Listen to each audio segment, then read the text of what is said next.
अखिलेश यादव ने ये जो निर्णय लिया है, इस दोनों नज़रिए से लोग देख रहे हैं कि नहीं लोकसभा में सदस्यता कम हो जाएगी इत्यादि इत्यादि।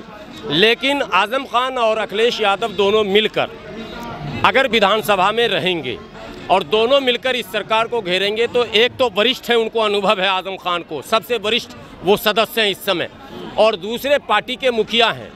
अगर ये दोनों मौजूद रहेंगे तो इनके दल के लोगों को ऊर्जा मिलेगा और योगी सरकार के दमनकारी नीतियों का और जो बुलडोज़र वाला एक शब्द चल रहा है, इसका जवाब देने के लिए ज़रूरी हो गया था कि अखिलेश यादव राज्य में रहें। राज्य की राजनीति से अखिलेश यादव गायब रहे। बहुत कम समय उन्होंने राज्य में दिया, चुनाव के 6 महीने पहले सक्रिय हुए, ये तो बस सौभाग्य उनका कहिए। और एक माहौल ऐसा था कि उस माहौल का लाभ मिला। पार्टी ने बहुत ज़्यादा मेहनत नहीं की थी। अब जो समय है शेष, एक बयान बार बार अखिलेश यादव दे रहे हैं कि ज़्यादा दिनों तक सरकार नहीं चलेगी, ये बात 2 बार अब कह चुके हैं। तो इसका मतलब है कि कुछ रणनीति के तहत फैसला लिया है। रही बात लोकसभा की, तो साहब उपचुनाव में, बाई इलेक्शन में वो दोनों लोकसभा पार्टी को ही मिलेगा, क्योंकि उन दोनों लोकसभा का इतिहास ऐसा रहा है। देखिए आजमगढ़ के 10 विधानसभा में जीत गए और रामपुर में भी 5 में 4 जीत गए।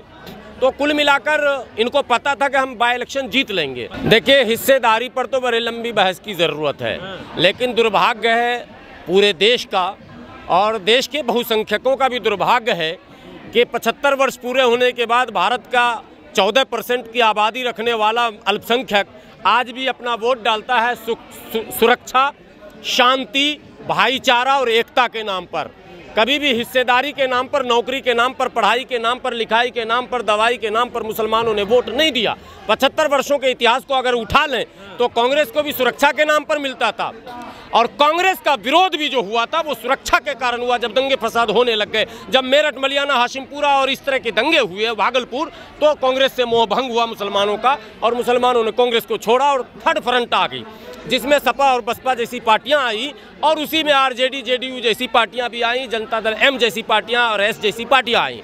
लेकिन आज भी सबके आने के बाद सरकारें बदलती रहीं, पार्टियां बदलती रहीं, लेकिन मुसलमानों का एजेंडा नहीं बदला। आज भी मुसलमान उसी को प्राथमिकता दे रहा, भैया सुरक्षा, शांति, प्यार, मोहब्बत, दंगा मत करो। कौन है जो दंगा करता? मुसलमान तो 75 साल से दंगा मत करो को वोट दे रहा है, तो फिर ये दंगा हो कैसे रहा है? नहीं बीजेपी विरोध नहीं, कांग्रेस विरोध में मुसलमानों ने सबसे ज़्यादा वोट दिया। पहले कांग्रेस को साफ ही मुसलमानों ने किया। जब भागलपुर दंगा हुआ, मेरठ, मलियाना, हाशिमपुरा हुआ, तो मुसलमानों ने कांग्रेस का बायकॉट कर दिया। सपा बसपा जैसी पार्टियां आई, सबको दिया गया। विरोध भाजपा का नहीं है, और अगर है तो गलत है। अब समय जो है एक बदलाव का है। किसी पार्टी का विरोध नहीं होना चाहिए। कबीरा खड़ा बाजार में सबकी चाहे खैर, ना काहू से दोस्ती और ना काहू से बैर। वोट तो बदलाव पर ही था, हराने का नहीं था, और लोगों को सबको विश्वास था कि सरकार बदल रही है। नहीं बदली, कोई बात नहीं, जिसके मुकद्दर में था शासन सत्ता मिल गया। लेकिन हिस्सेदारी पर बड़े बहस की जरूरत है। लेकिन हिस्सेदारी में एक बात मैं एडिशनल कहूँगा, हिस्सेदारी का ये मतलब नहीं है कि अमुक पार्टी को इतना सीट दे दो, ये नहीं। हिस्सेदारी का मतलब हिस्सेदारी है, किसी भी पार्टी में मिल सकता है आपको। ये नहीं कि उसके लिए धर्म के नाम पर बनी हुई पार्टियों की तरफ बट जाए, इससे सांप्रदायिकता बढ़ेगा, हिस्सेदारी घटेगी। और जब सांप्रदायिकता सर चढ़कर बोला तो हिस्सेदारी मुसलमानों की घटी है। ये पूरी सूची और पूरा लिस्ट है।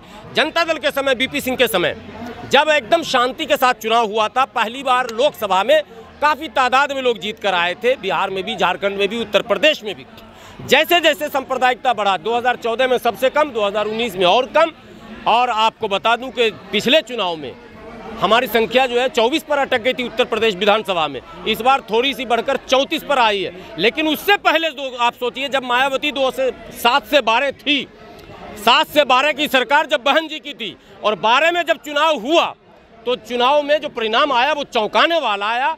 5 दर्जन से ज़्यादा मुसलमान जीत कर आए थे चुनाव में, ये भी आपको पता होना चाहिए। तो जब मुद्दे पर वोट होगा तो आपकी संख्या बढ़ेगी, आपका प्रतिनिधित्व बढ़ेगा, आपकी हिस्सेदारी बढ़ेगी। और जब सांप्रदायिकता सर चढ़कर नाचेगा या बोलेगा, ओवैसी साहब को मैं फिर अपील करता हूँ आप लोग के चैनल के माध्यम से, यदि वो पार्टी चलाना चाहते हैं, हालांकि वो चलाना चाहते नहीं हैं, लेकिन अगर चाहते हैं तो कृपा कर वो संगठन बनाने पर ध्यान दें। बिहार में 5 विधायक जीत गया, ये हंगामा हो रहा है ना।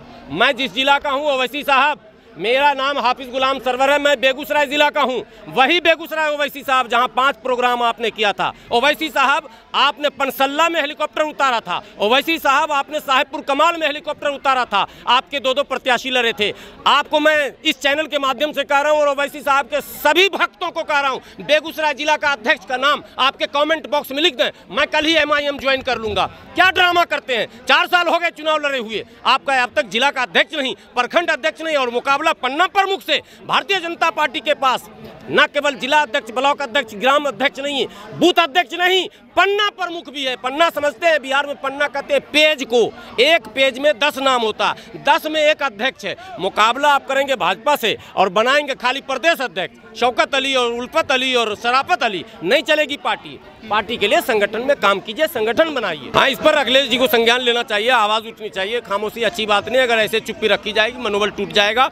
पर्चे छीनकर भागने, मारने, कॉलर पकड़ के घिसेटने की खबरें लगातार आई हैं और वो वीडियो शर्मनाक है। लेकिन किसको कहा जाए शर्मनाक है? विपक्ष को इस पर संज्ञान लेना चाहिए, विपक्ष को हंगामा करना चाहिए, विपक्ष को एकजुट होना चाहिए। दुर्भाग्य से विपक्ष अपनी भूमिका नहीं निभाता, जिसके कारण सत्ता पक्ष जीतता है। जिस तरह से सपा को वोट मिला था मुस्लिमों का, उस तरह से MLC में टिकट क्यों नहीं दिए हैं सपा ने? अब देखिए, ये सब विषय पर अभी इतनी जल्दी तो बात नहीं होगी। आवाजें उठ रही हैं, सपा के नीतियों का विरोध भी हो रहा है। दलितों को टिकट मिले उस हिसाब से? अब नहीं, किसी में नहीं मिले और जीत के भी नहीं आए लोग उतने जनसंख्या के आधार पर। 54 ब्राह्मण जीत कर आ गए विधानसभा में, 49 ठाकुर जीत कर आ गए। उनकी संख्या तो दोनों के मिलाकर भी 15% नहीं है साहब, और जीत कर आ गए वो 30-35%। तो ये तो हमारे लिए, सबके लिए सोचने का विषय है। माइनॉरिटी भी सोचें, SC ST के लोग भी सोचें, और मैं समझता हूँ सोचना शुरू कर चुके हैं। बस प्रतीक्षा कीजिए, इंतजार कीजिए, कोई रणनीति, कोई पॉलिसी बनेगी। ये आज का नहीं है। बाबा साहब अम्बेडकर को जब सदन में घुसने नहीं देने की बात हुई थी, कहा गया था दरवाज़ा तो दरवाज़ा, रोशनदान भी बंद कर देंगे। तो मानसिकता तो वही न है। तो आज तो ज़बरदस्ती घुस रहे हैं। जब ये सीधे तो नहीं रोक सकते हैं, लेकिन इनडायरेक्टली रोकने का प्रयास कर रहे हैं।